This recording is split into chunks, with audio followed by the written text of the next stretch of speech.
Seja bem-vindo ao Direito 4.0. Eu sou Gustavo Miranda e neste podcast converso com as pessoas que estão transformando o direito por meio da inovação, criatividade e tecnologia. O atual estágio de desenvolvimento tecnológico fez com que nos tornássemos uma sociedade que produz dados a todo momento em uma quantidade enorme. Muitos falam que os dados são um novo petróleo, pois eles se tornaram vitais nas mais diversas áreas e situações. Infelizmente, existem grupos que veem nisso uma oportunidade para induzir as pessoas a agirem de determinada forma, através de desinformação ou criação de notícias falsas. As redes sociais e os aplicativos de mensagens são as principais ferramentas utilizadas para a disseminação dessas ideias. Isso gera um novo desafio para a nossa sociedade.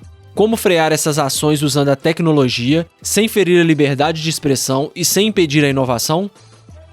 É sobre isso que vamos tratar neste episódio com o Bernardo Araújo. Ele é advogado, pesquisador, mestre em Direito Público pela UERJ e coordenador da pós-graduação em Direito Digital do Instituto New Law. Para você não perder nenhum dos nossos próximos episódios, siga o Direito 4.0 no seu player favorito, siga o nosso Instagram, que é @Direito 4.0 Podcast, e também estamos no LinkedIn. É só procurar Direito 4.0 Podcast. Beleza? Vamos nessa? Bernardo, seja bem-vindo ao Direito 4.0. Nós estamos vivendo um momento agora muito peculiar e com o coronavírus, né? E algumas discussões que antes elas estavam assim meio devagar, andavam num ritmo meio lento, elas ganharam uma proporção muito grande e tiveram que ser aceleradas, né, essas discussões, para a gente conseguir enfrentar essa nova realidade que nós estamos vivenciando. E um desses temas, né, é a questão das fake news e da desinformação, que a gente já tem aí um histórico meio nefasto desses temas aí, influenciando eleições, enfim. E eu queria muito que a gente conversasse sobre isso e a gente podia começar explicando qual a diferença entre fake news e desinformação. Olá, Gustavo. Queria primeiro agradecer essa oportunidade, cumprimentar o pessoal que nos escuta para falar sobre esse tema que eu acho que é cada vez mais importante nas democracias e cada vez mais importante à medida que todos os serviços praticamente são digitalizados agora e tudo lida com informação.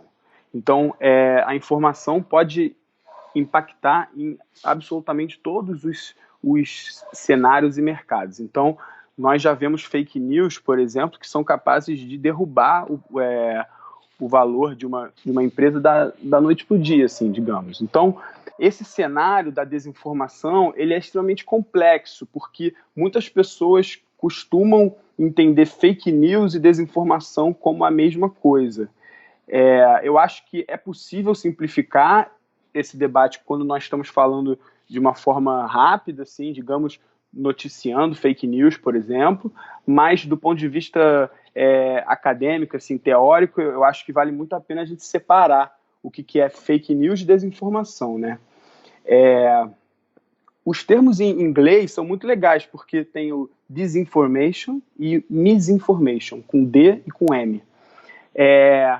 O misinformation seria mais próximo das fake news, no sentido de aquelas mentiras banais, que as pessoas simplesmente replicam ou elas criam, às vezes até inadvertidamente. Tá? Está mais próximo do compartilhamento inadvertido de informações falsas. Já a desinformação tem um caráter mais sistêmico, está mais conectado a estratégias políticas, estratégias de intervenção, estratégias de difusão de certos interesses na esfera pública. Então, eu acho fundamental que já comece com essa distinção entre a mentira sem querer e a mentira que é intencionalmente criada. Uma outra coisa é que eu acho que nós também estamos notando que muitos políticos, por exemplo, já se utilizam das fake news como tática retórica até.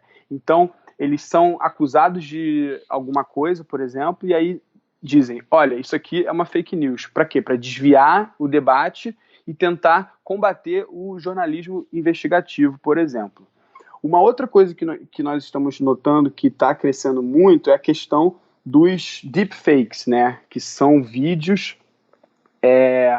em que algoritmos conseguem praticamente criar novos vídeos, novas imagens, colocando pessoas em situações em que elas nunca passaram, ou então falando coisas que elas nunca fizeram.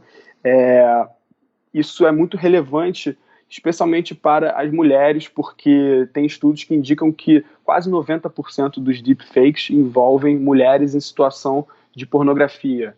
Então, pegam vídeos de atrizes e colocam o rosto de alguém, por exemplo, lá, fazendo uma cena em que a pessoa dona do rosto não estava participando. Então, isso é algo extremamente importante. E só te interromper, assim, pra quem nunca, né, tá tendo acesso a esse conceito agora de deepfake e tudo mais, pode achar que é um negócio, assim, meio aquela montagem tosca que a gente tinha visto, estava acostumado a ver há um tempo atrás, mas não, é uma coisa, assim, assustadora. Se vocês colocarem aí na internet alguns exemplos de deepfake, com políticos falando algumas coisas que eles, na verdade, não falaram, assim, é impressionante, é a pessoa falando, né, praticamente.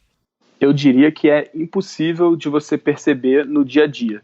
Só é possível você perceber quando você pega o mesmo vídeo e bota um do lado do outro. Aí você consegue até ver que a face às vezes está um pouquinho diferente, mas assim, é algo tão sutil, que no dia a dia de quem recebe uma mensagem por WhatsApp, por exemplo, ou clica num link numa rede social, não tem condição, não tem habilidade, a técnica para perceber.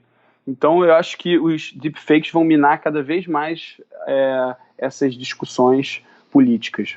E se a gente já tá tendo dificuldade, né, na questão das notícias, de textos e de informação veiculada, né, pelas redes sociais e o WhatsApp, que são coisas mais simples, né, teoricamente, né, do que um vídeo falso num grau tão avançado assim.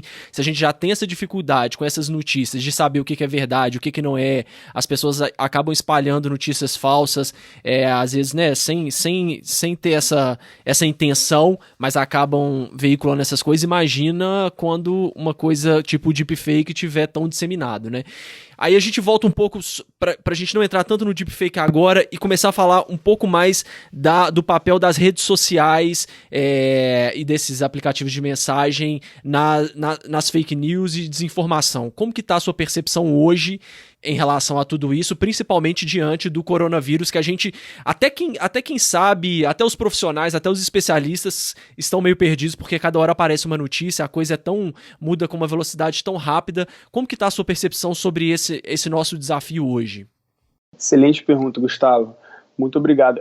Antes de entrar nela, eu queria só trazer aqui 5, assim, digamos, ideias que fazem com que a gente consiga entender justamente a dificuldade dessas plataformas, dessas redes sociais e entender qual o movimento que elas estão fazendo. Né? Ótimo. Os fake news, assim, estão aí desde sempre, né? As mentiras sempre existiram, mas de uns tempos para cá, e aí eu diria que acho que de 2012, 2013 para cá, elas vêm aumentando e a gente tem o boom assim, exponencial em 2015 e só cresce, né? O que nós estamos notando assim, é que as fake news elas estão mudando, né? Elas não têm mais as mesmas características. Como elas se utilizam de técnicas, assim, digamos, que estão embasadas na psicologia humana, na forma com que nós recebemos informação, tratamos e repassamos, compartilhamos, elas se utilizam, na verdade, de técnicas mais de massacrar o público-alvo com repetição, com cores, com uso de caps lock, por exemplo, caixa alta, se utilizar também de temas em que o público-alvo para o qual a fake news está direcionada já tem algum problema, então é muito comum que as fake news explorem discurso de ódio, preconceitos, por exemplo, misoginia. O que nós temos notado é que elas estão mudando, tá? Então, cada vez menos são fabricados fatos. Na verdade, os fatos são descontextualizados. Então, por exemplo, um vídeo é utilizado para retratar algo que não aconteceu nesse vídeo, mas o vídeo é colocado ali como prova, digamos assim. Por quê? Porque o cérebro humano ele tende a aceitar mais informações quando tem pistas periféricas, digamos assim, provas, por exemplo, uma foto. Então, esses sites eles estão cada vez mais reciclando conteúdo e fazendo um compartilhamento coordenado de links. Eles não só compartilham os seus links, mas compartilham também o de parceiros, digamos assim, propagandistas. Além disso, utiliza-se muito a sátira, que é a piada, né?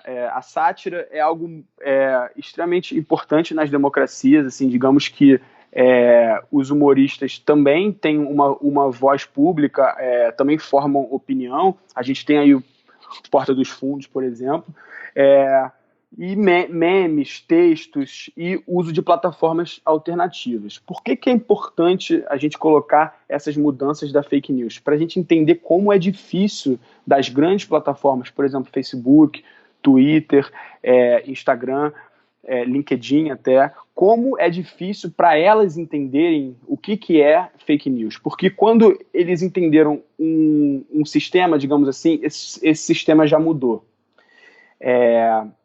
Então, o que eu estou sentindo? Desde que o Covid virou o assunto global, assim, eu acho que as plataformas estão trabalhando de forma mais ativa na remoção do conteúdo. Isso pode ser notado da seguinte forma: eu acho que as plataformas tinham um certo pudor em bloquear, por exemplo, conteúdo de presidente, de políticos muito renomados, de influenciadores com muitos seguidores. Tinha esse certo pudor, cuidado, digamos assim, porque a plataforma precisa lidar ao mesmo tempo com as vontades de uma multiplicidade de pessoas, uma pluralidade de pessoas. Então, se ela bloqueia muito, ela vai perder usuários. E, além disso, ela pode ser atacada de estar promovendo algum tipo de censura, alguma visão política. Então, eu acho que com o Covid deu um start, assim, e as plataformas simplesmente pararam de ter uma atuação assim, mais passiva, deixar passar, e agora estão removendo com mais facilidade, especialmente conteúdos que podem machucar pessoas, por exemplo, curas que não existem, tomar alvejante, sei lá, né? A gente já viu de tudo aí, a própria cloroquina e tal, é uma discussão que está ali na metade do caminho, a gente não sabe o que é verdade, o que não é. Então, as plataformas têm essa dificuldade, mas agora eu acho que elas partiram para um novo rumo, assim, um novo caminho que é de mais atividade na remoção de conteúdo. Um exemplo grande disso foi o YouTube, né, que desmonetizou os vídeos que tratavam sobre o Covid. O YouTube desmonetizou todos esses vídeos sem, igual você disse, sem pudor, né? Exatamente. E isso tem um impacto gigante nas pessoas dessas plataformas, né? Tanto de quem gera conteúdo e depende de anúncios, quanto quem está ouvindo, né? Exatamente. Isso é algo que, assim, a gente precisa colocar de uma forma que nós como advogados, nós estamos sempre transitando nesse meio. Então, assim, o que eu estou colocando aqui é mais como pesquisador, assim, a minha visão como cidadão também, que os fluxos informacionais, hoje em dia, eles também são movimentados por dinheiro, especialmente por dinheiro. Então, essas plataformas, elas também lucram com os cliques em sites de fake news, assim, digamos. Então, é muito difícil que ela combata sem estar decidindo tomar, por exemplo, um prejuízo financeiro ou então um prejuízo reputacional com um certo grupo. Mas eu acho que chegou num momento, Gustavo, em que se percebeu que a desinformação ela está atingindo tão severamente alguns interesses públicos, assim, alguns acontecimentos públicos, eleições, por exemplo. Nós temos países que têm problemas diferentes com fake news. Então, assim, por exemplo, se no Brasil é muito marcante a questão das eleições, por exemplo, na Índia, além disso, além das eleições, nós temos a questão de linchamentos públicos ocorrendo, sabe, em 3 horas, 4 horas, às vezes, de uma notícia. Uhum. Então, esse papel de moderador, de governador do conteúdo é algo que a gente precisa entender também do ponto de vista regulatório. Até porque, assim, as coisas estão acontecendo numa velocidade tão rápida, né, como eu disse lá no começo, mas não só em relação a essa situação de pandemia que a gente está vivenciando agora. Se você parar para pensar que há 5, 6 anos atrás não existia nem Uber, nem nada disso, a gente tende a esquecer também que essas plataformas, elas não foram criadas com esse objetivo de promover informação, né? Elas foram criadas como uma rede social ali para você se conectar, e ao longo do tempo elas passaram a ter esse papel, e hoje, assim, tem vários estudos dizendo que até a maioria da população se informa através dessas redes sociais, né? Exatamente. Isso é algo muito importante até da gente entender. Não é a minha especialidade essa área do que eu vou falar aqui agora, mas é um tema importante de lembrar, que muitas das pessoas, por exemplo, elas acessam informação pelas redes sociais porque é o que elas têm acesso. Elas têm planos de internet com baixa, assim, digamos, possibilidade de você ficar acessando plataforma Zoom para ver webinar de especialistas. Tem gente que não tem a menor condição de fazer isso, entendeu? Então, vai acessar por onde? Pelo Facebook, que ela sequer, digamos assim, perde sua taxa de internet ali, sua conexão.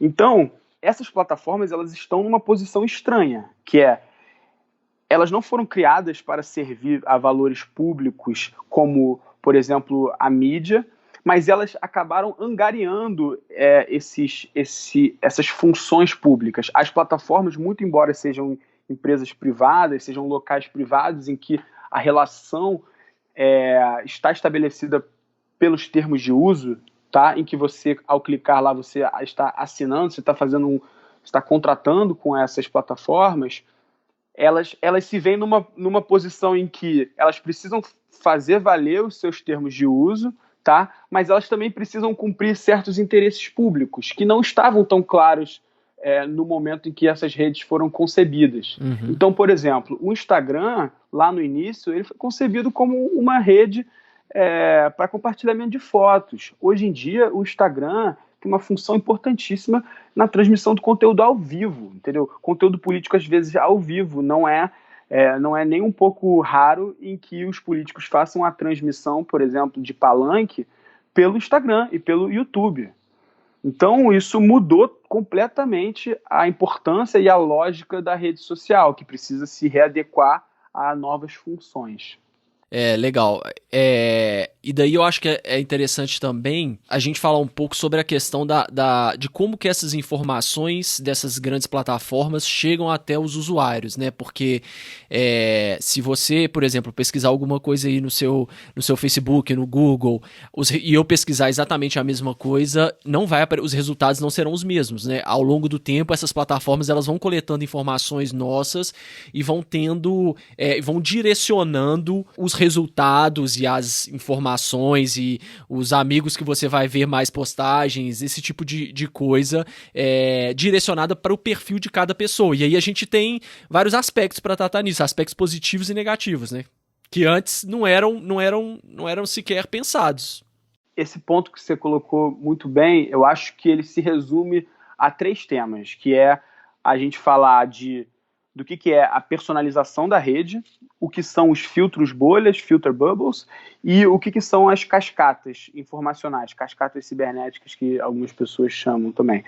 Desde 2004, parece, se eu não me engano, o Google começou a entregar resultados de pesquisa personalizados. O que isso significa? Que com base na leitura dos sites em que nós acessamos, o que nós compramos, os nossos gostos, assim, digamos, a rede social ou então o buscador, por exemplo, consegue entregar um tipo de conteúdo em que eu provavelmente vou me interessar mais, porque ela já analisou os meus dados, já criou um perfil para mim e vai entregar coisas em que tem mais probabilidade de eu gostar, tá? Isso nós chamamos de personalização da rede. Só que o que acontece? Com isso, e também, por exemplo, com ações do tipo, eu bloqueio alguém no Instagram ou bloqueio alguém no Facebook que não concorda com as minhas opiniões. Acaba que eu vou fechando esse meu ciclo para receber novas informações. Eu vou parar de receber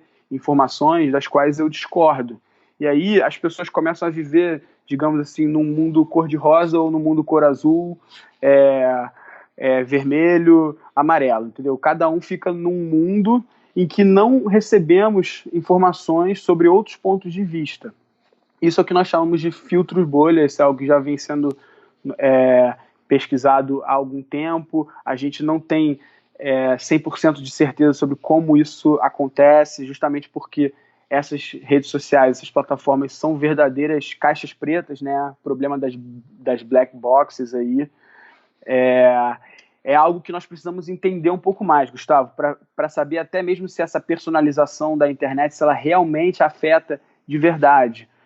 Ou se, por exemplo, se eu e você pesquisarmos a mesma palavra e na mesma página, por exemplo, na primeira página do Google aparecer, por exemplo, uma diferença entre 85% dos links, talvez, de fato, a personalização da rede impacte a nossa vida. Mas, por exemplo, se apenas 10%, se apenas 11%, 15% muda entre nós já conseguimos perceber que talvez a personalização da rede não seja a mais, o maior responsável por isso. Uhum. E o terceiro ponto são as cascatas cibernéticas, que eu acho que os seres humanos, as pessoas, elas gostam de ser percebidas pelos seus pares de uma forma positiva. Então, assim, por mais que toda essa polarização e extremismo político sejam notados tanto nos grupos de família, por exemplo, o WhatsApp, assim, a grande maioria das pessoas tem uma certa dificuldade de enfrentar os outros, por exemplo. Então, alguém posta uma fake news no grupo da família. Aí vem o seu primo e fala assim, nossa, que legal, concordo. Aí vem sua tia e fala, é isso aí, eu também. Você vai ficar numa posição ali que, para você discordar, para você criar um debate, por exemplo, mais profundo, você vai ter que comprar uma briga com 3, 4 pessoas.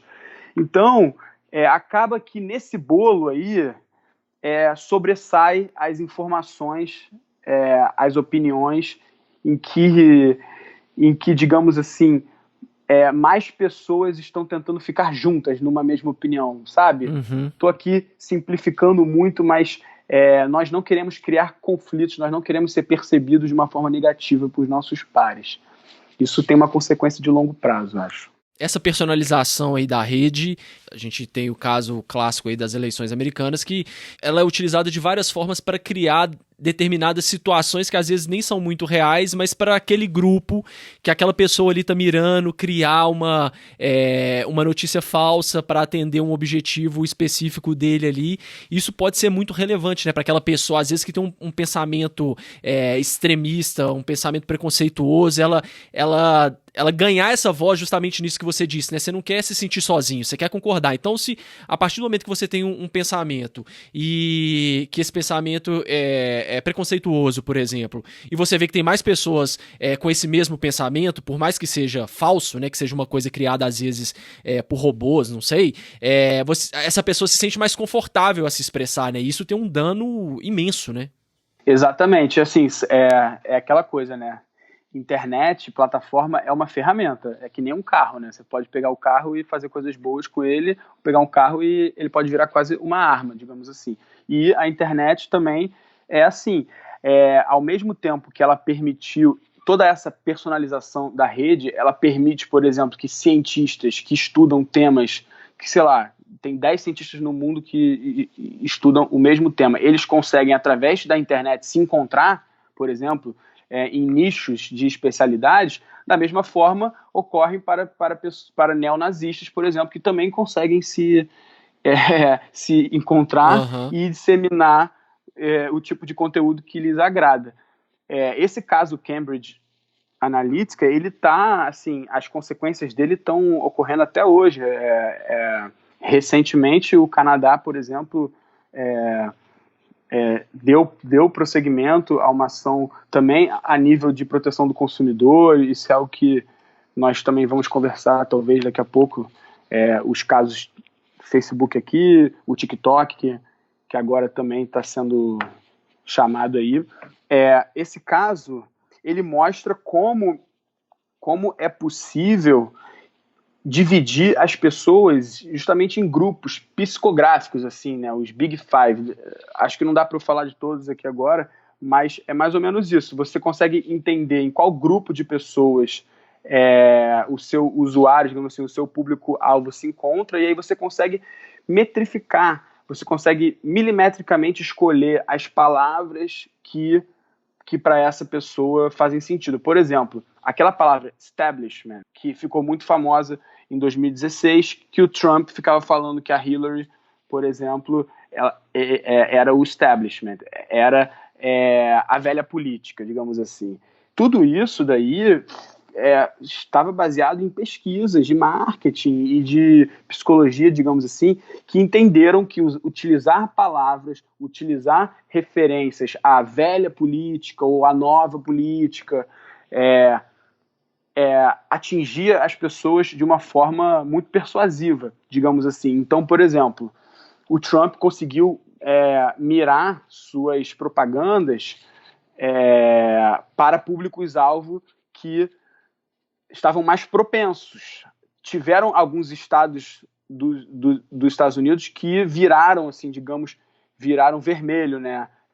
Eram estados que sempre votavam no Partido Democrata e viraram a partir da concentração assim, esse direcionamento da mensagem política do Trump, que ficou provado depois, assim, que também contratou os serviços da Cambridge Analytica.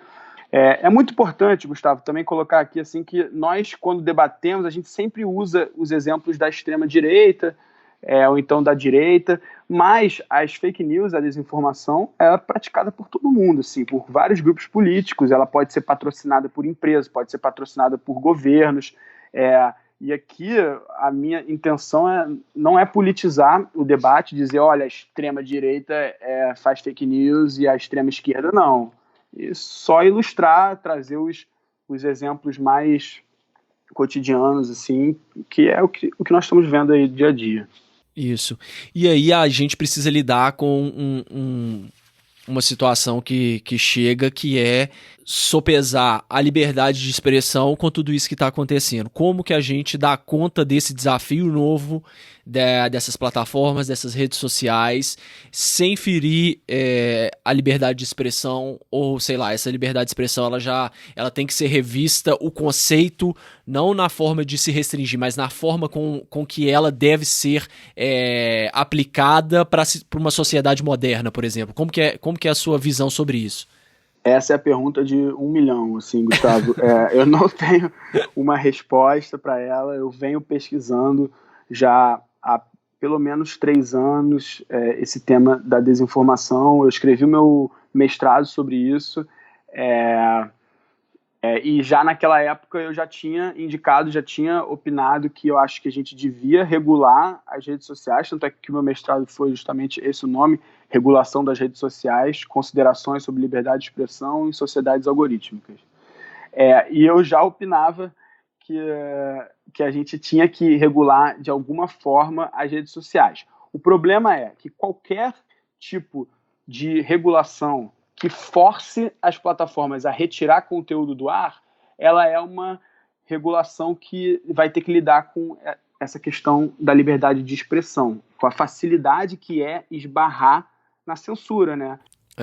Você forçar ou as plataformas a censurarem, ou, por exemplo, você criar regimes em que os próprios ministros de Estado podem dizer o que é uma fake news, você não deixar no Poder Judiciário. Não, e sem contar o volume disso, né? Que deve ser uma coisa assim... O volume é quase impossível. O Facebook parece que tem mais de 1 bilhão de fotos por dia são postadas. Só de fotos.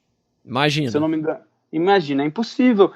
Então, você regular de uma forma em que você obrigue as plataformas a estarem monitorando 100% da rede o tempo inteiro, primeiro que eu acho muito difícil, tá? Mas eu não tenho aqui conhecimento técnico para dizer se é fazível ou não, mas eu vou manter no fato de que é difícil.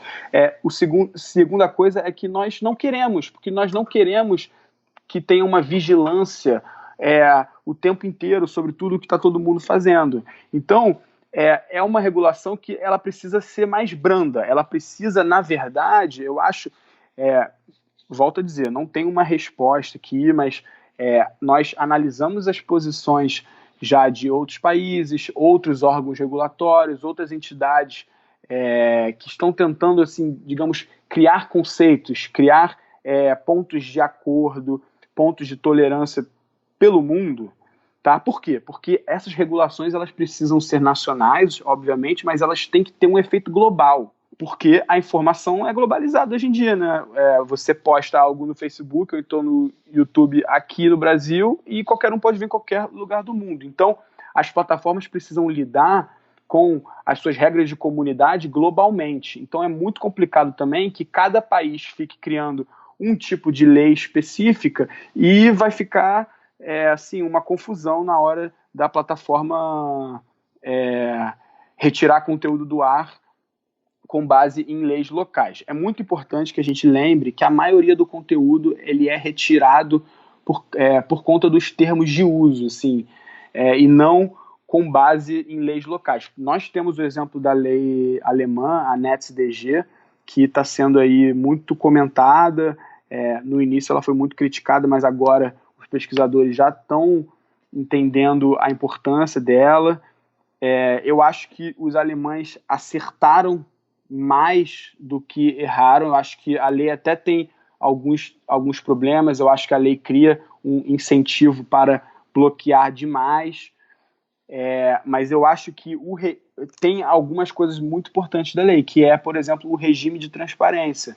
A lei cria um regime qualificado de transparência, digamos assim. As empresas precisam produzir relatórios, entregar semestralmente, dizendo quais crimes estão sendo cometidos, quais ilícitos estão sendo cometidos nas plataformas, como isso está sendo combatido.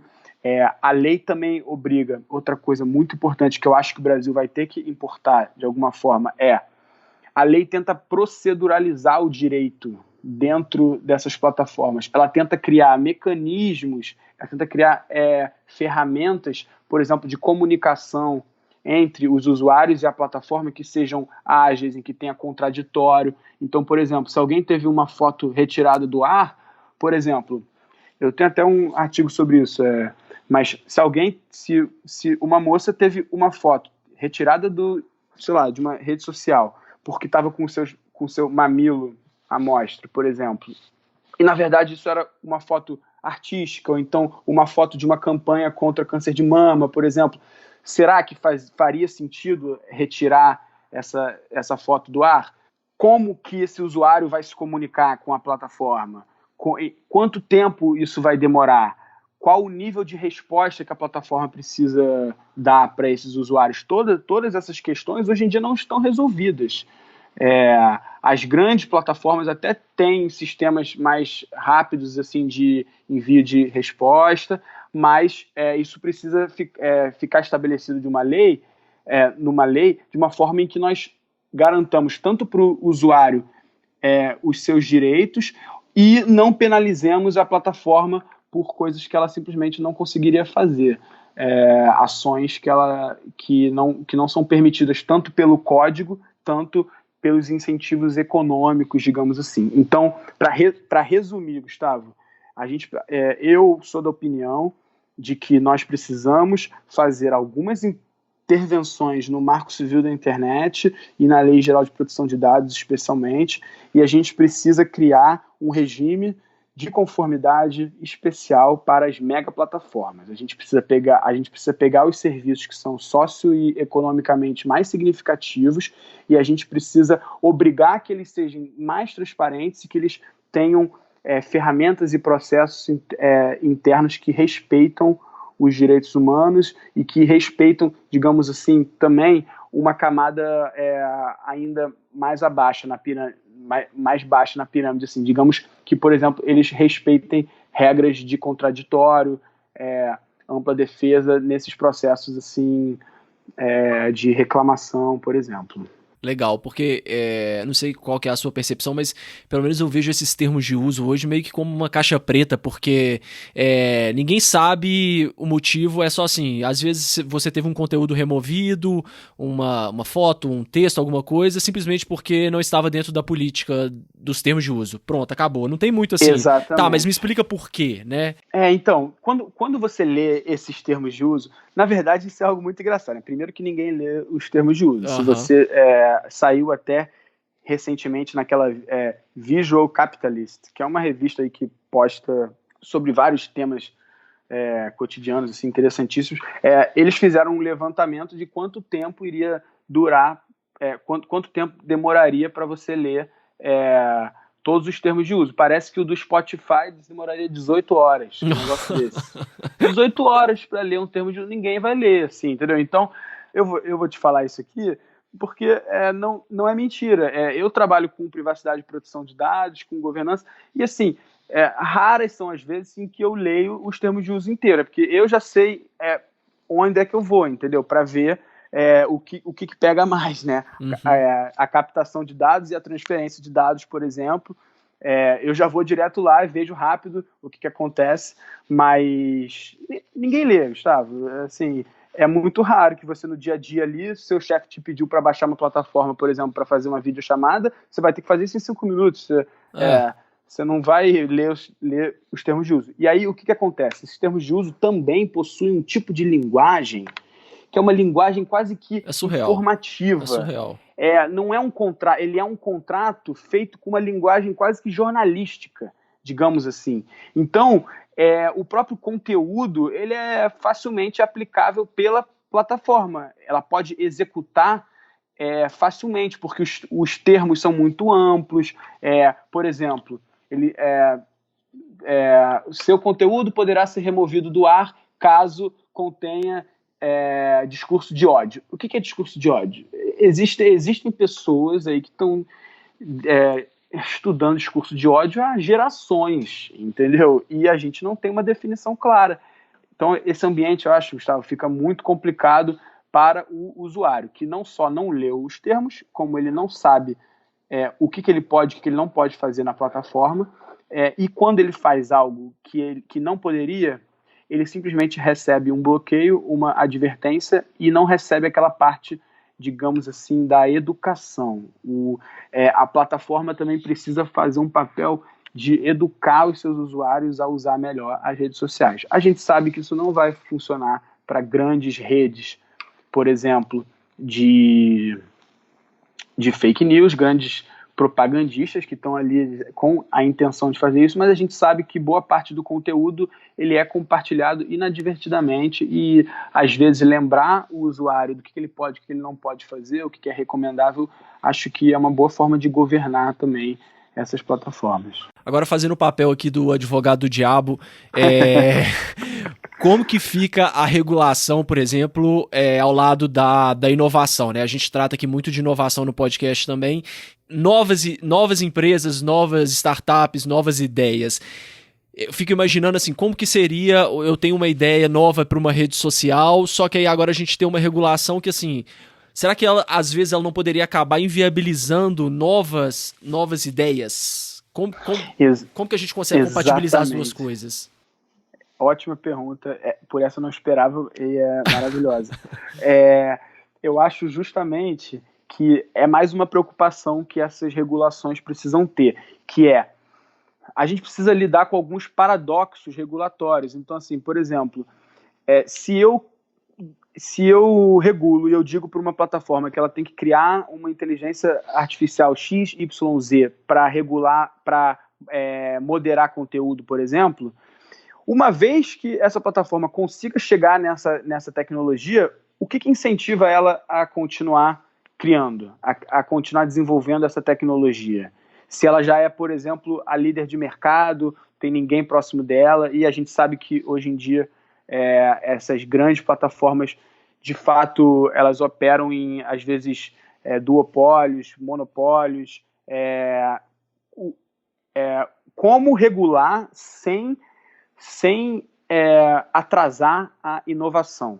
Isso é algo extremamente complicado, é quase que um paradoxo, digamos assim. Uma outra coisa, o Gustavo, é a gente ter cuidado em não impedir a entrada de novos players no mercado. Então, por exemplo, se eu crio uma lei que se aplica, por exemplo, a todas as plataformas, do Facebook até uma plataforma que tem 3 mil usuários, por exemplo, é evidente que a plataforma menor não tem as mesmas condições de cumprir os regulamentos, cumprir as obrigações da forma com que o Facebook tem. Então, se eu regulo demais, se eu crio obrigações muito severas, eu impeço a entrada de novos players no mercado. Então, é necessário que qualquer regulação que venha pense no incentivo à entrada de novos players, de novos participantes. Como fazer isso na prática? Eu não sei, mas como os países têm feito isso? Normalmente eles têm decidido, e aí é legislativo, né, aquela questão objetiva, ou executivo, que precisa escolher ali um número, mas escolhe um percentual da população que a partir daí, digamos assim, a plataforma vira uma mega plataforma. Então, por exemplo, na Alemanha escolheu-se 2 milhões de usuários em território nacional. A Alemanha possui cerca de 80 milhões de habitantes. 80 e pouquinho, assim. Então, a partir de 2 milhões, você é considerado uma mega plataforma. E a partir daí a lei vale para você. Então, eu visualizo isso no Marco Civil da Internet, ou então até com uma outra lei, a gente pode comentar daqui a pouco também, mas tem alguns PLs aí tramitando nesse sentido, em que nós façamos partes da regulamentação específicas para certos players, entendeu? Então, o caráter da progressividade, essa é a palavra, o caráter da progressividade das regulações é algo que precisa ser considerado.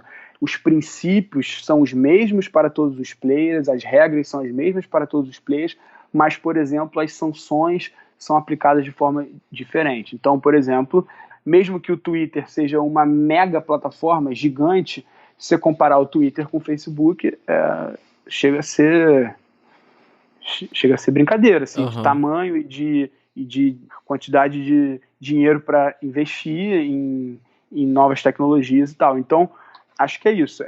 A entrada de novos players, a progressividade das sanções e das obrigações e a criação de um ambiente que estimula inovação ao invés de restringir.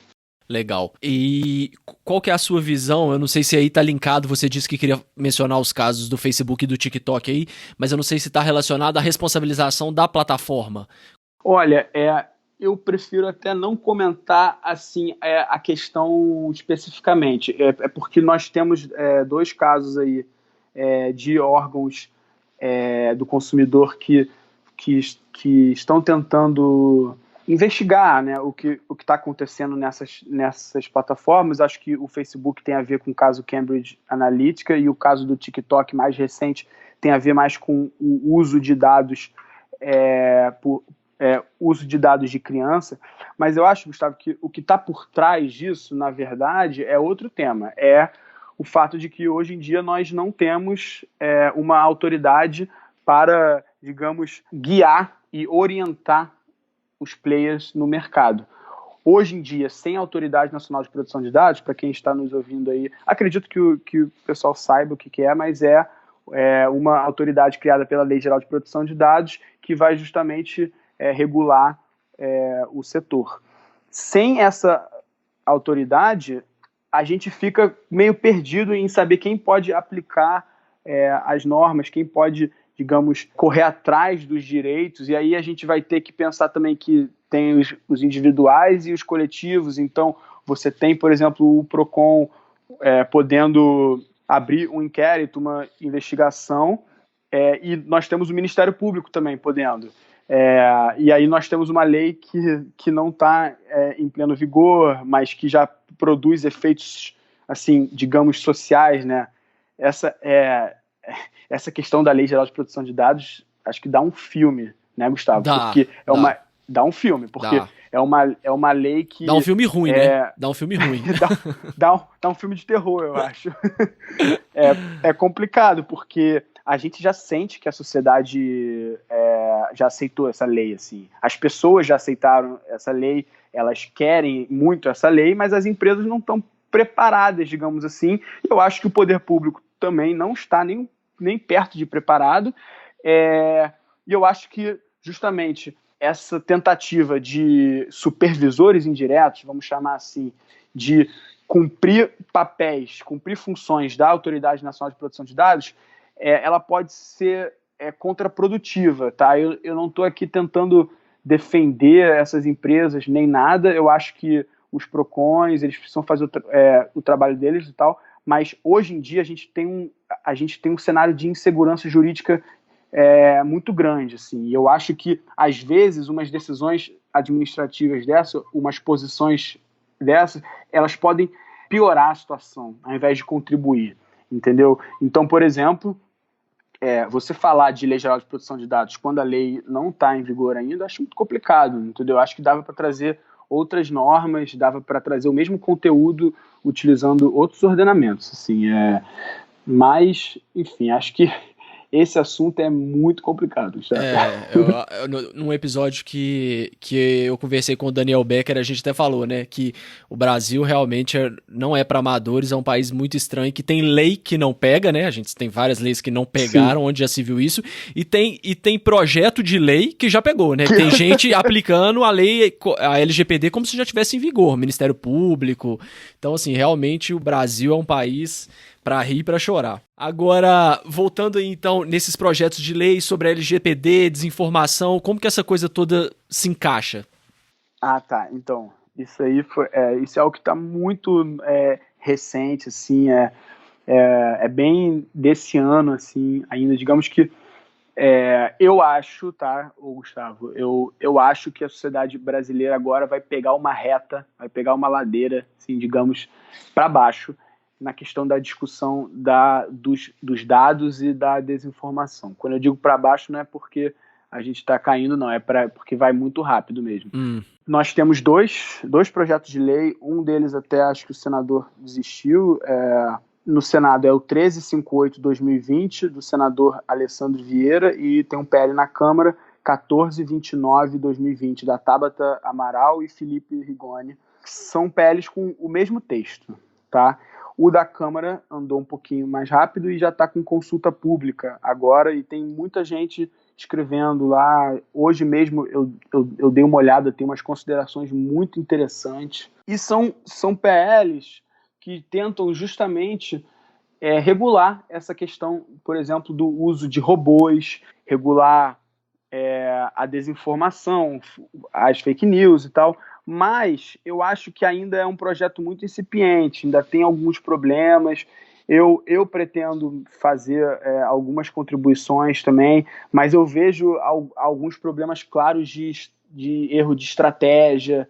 Eu acho que não cria os incentivos necessários para que as plataformas informem as pessoas. Eu acho que essa regulação é uma regulação que precisa nascer muito de baixo para cima, é uma regulação que precisa nascer com participação da sociedade civil, precisa participar muito os jornalistas, a imprensa, a mídia, que vão ter um papel importantíssimo nesse combate à desinformação, por exemplo. Eu acho que é uma regulação que precisa nascer com uma participação intensa das próprias plataformas, justamente para contribuírem com o seu know-how.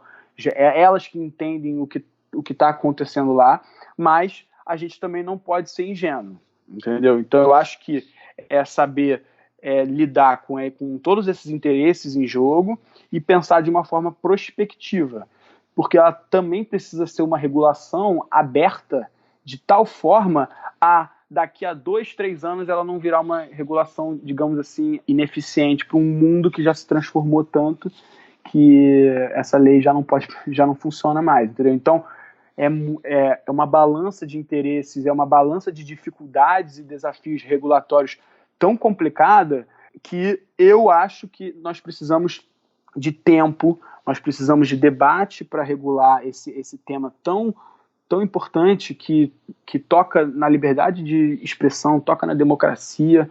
Eu acho que tem que ser um debate qualificado, com muita participação, liderado não apenas pelo executivo, mas o legislativo e o judiciário, que no final das contas eu acredito que vai continuar sendo a palavra final, digamos assim, do que é verdade, o que é mentira, o que é um conteúdo ilegal, o que não é um conteúdo ilegal.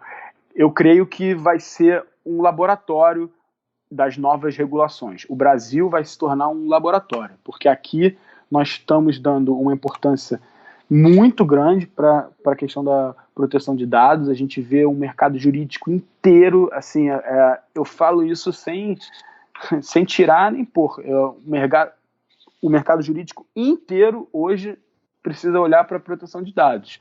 Isso vai conectar todos os temas, assim, até o próprio escritório precisa se adequar à proteção de dados. Então, enfim, acho que é um caldeirão efervescente o Brasil aí para esses dois temas, proteção de dados e desinformação. Graças a Deus eu estou estudando eles e trabalhando com eles. Muito bem, por sinal, excelente. Bernardo, então, assim, pra gente já ir encerrando o episódio aqui, quem gostou desse nosso papo e ficou interessado pelos temas, tem algum material que você indica, algum livro, algum site, palestra, qualquer coisa nesse sentido? Olha, eu não sei se eu posso fazer um merchanzinho aqui, claro, mas deve. Eu indico já a pós-graduação do New Law de Direito Digital, que eu sou coordenador. Enfim, chamei uma série de advogados mais jovens, assim. O New Law tem essa perspectiva de querer entregar um direito, digamos, que nem o seu podcast 4.0, que são coisas novas, né? São visões novas, são visões que estão conectadas com a tecnologia, estão conectadas com tornar a vida das pessoas melhor mesmo, mais rápida, mais prática, os serviços advocatícios menos juridiquês, menos coisas assim, sabe? O Daniel mesmo gosta de falar que é menos mármore, né? Menos pedra de mármore. Isso. Resume bem. Menos pedra de mármore e balancinha deusa da justiça. Exatamente. E mais, assim, contato com o seu cliente. Eu queria deixar esse curso, eu queria recomendar também os artigos que eu escrevi no Jota sobre desinformação, sobre inteligência artificial também, eu venho falando bastante. Eu queria trazer o trabalho... Vou colocar aqui na descrição do episódio os links para quem quiser conferir. Legal. Eu acho que tem muitos pesquisadores hoje em dia que eu acho que vale a pena ficar ligado. A Isabela Ferrari, juíza federal aqui do TRF2. Eu acho que a Chiara... Que já participou também do episódio, a Isabela Ferrari. Isso. A Chiara de Tefé, que é professora do IBMEC, professora Caitlin também. Eu acho que a gente precisa ficar ligado em quem está produzindo pesquisa de alto nível sobre as interfaces do direito e da tecnologia, para que a gente possa se posicionar nesse mercado da melhor forma. E de recomendação, assim, mais pessoal mesmo, eu acho que estar aberto para se renovar, assim, o tempo inteiro. Eu acho que hoje em dia você ser advogado é você ser um pouco de designer também, é você ser um pouco de jornalista. Eu acho que a nossa profissão ela tá, cara, mudando de uma forma que eu não sei nem o que esperar mais, Gustavo. E eu acho que nós temos a obrigação, tá, de estarmos nos atualizando o tempo inteiro. Legal, exatamente, concordo 100%. E o que você tem mais se dedicado nos últimos dias, nos últimos meses, nem que não seja relacionado ao direito de qualquer área, o que você tem mais, a sua atenção tem sido mais focada em quê? Olha, bom, além de ver o documentário do Chicago Bulls, lá do Michael Jordan, legal, na Netflix, que eu me amarrei, assim, quase chorei. Joguei basquete por muitos anos na minha vida, então, para qualquer criança que jogou basquete, acho que esse documentário é fenomenal. Mas eu tô focando muito em estudar direito, assim, por mais que tenha muitas pessoas utilizando esse momento agora que nós passamos de ficar mais em casa, né, dessa pandemia. Eu estou focando muito em estudar privacidade, proteção de dados e desinformação mesmo. Eu estou focando na questão da desinformação como guerra cibernética, como interferência de outros estados na política nacional, e eu estou focando também na questão de assim, quais são os temas da Lei Geral de Proteção de Dados que ninguém quer debater, entendeu? Quais são os temas que as pessoas têm medo de colocar suas opiniões. Eu estou tentando assim, antever um pouco as teses que vão estar lá na frente. Sim. Então, posso até antecipar um artigo que eu estou aqui. Estou tentando escrever, né? Agora se eu falar aqui, eu vou ter que escrever. Vai. Mas isso é bom. É uma dica de produtividade boa. Compromisso público te motiva. Eu acho que algumas coisas são reproduzidas em documentos de uma forma sem pensar, assim, a gente acaba aceitando as coisas. Por exemplo, essa questão das bases legais na Lei Geral de Proteção de Dados. Reproduziu-se tanto a questão de que a gente tem que escolher uma base legal que eu fico me perguntando se você não pode escolher duas bases legais. Assim, existem tratamentos de dados em que a finalidade do tratamento ela muda com o tempo, então o tratamento tem mais de uma finalidade. Legal. Isso é algo muito problemático, porque a Lei Geral de Proteção de Dados, de certa forma, ela indica que a finalidade precisa ser específica. Tá? No entanto, na prática, você vê que o tratamento de dados ele não é uma coisa que acontece e para de acontecer. Assim, ele tem fases. Então, as finalidades elas podem mudar não apenas na prática, porque um tipo de banco de dados, ou então um conjunto de dados foi usado para um problema diferente, ou sutilmente diferente, mas também porque com o tempo as empresas mudam e as suas características mudam, e aí as finalidades vão mudar também, entendeu? E aí tem esse limiar aí de até que ponto que você mudou a finalidade de tal forma que você vai ter que mudar a sua base legal e quando que você precisaria, na verdade, apenas documentar a existência de outras bases legais. E é isso que eu estou me dedicando hoje em dia, que é entender o GDPR e entender a Lei Geral de Proteção de Dados de uma forma em que você consiga justificar mais de uma finalidade para o mesmo tratamento e aí nos seus assessments, na criação dos relatórios de impacto, por exemplo,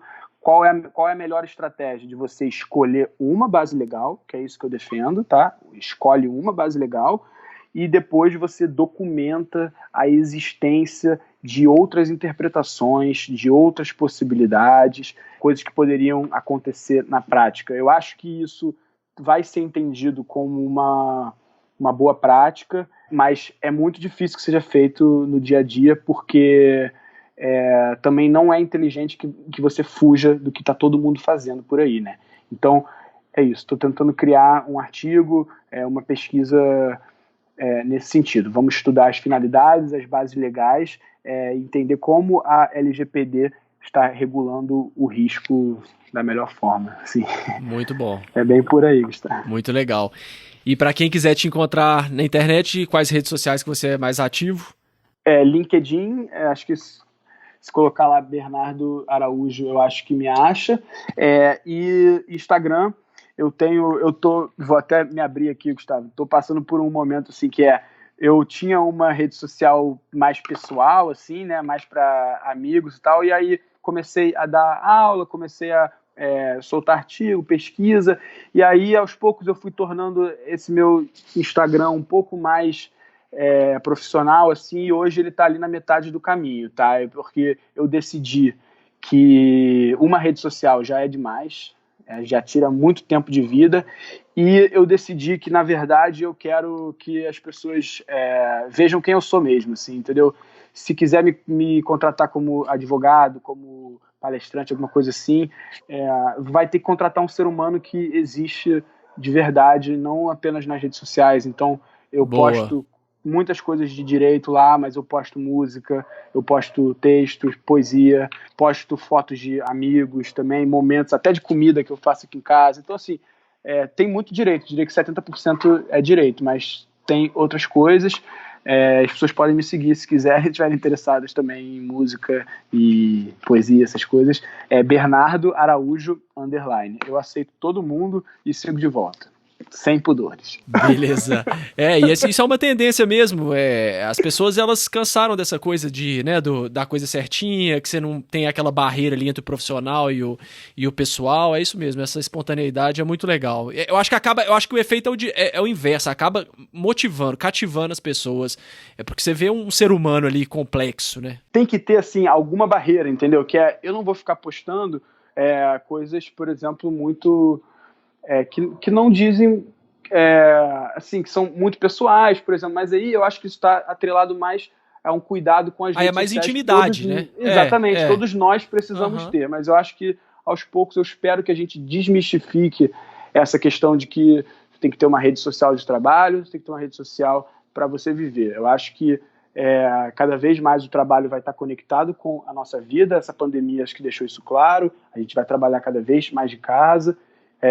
Então, assim, eu espero que a internet também faça essa mudança, que é tornar a participação das pessoas mais real, digamos assim, mais real. Não vamos compartilhar apenas o que a gente gosta, o que a gente vê como coisas boas. Eu acho que a gente tem que falar também um pouco, sabe, profundamente das nossas vidas e tal.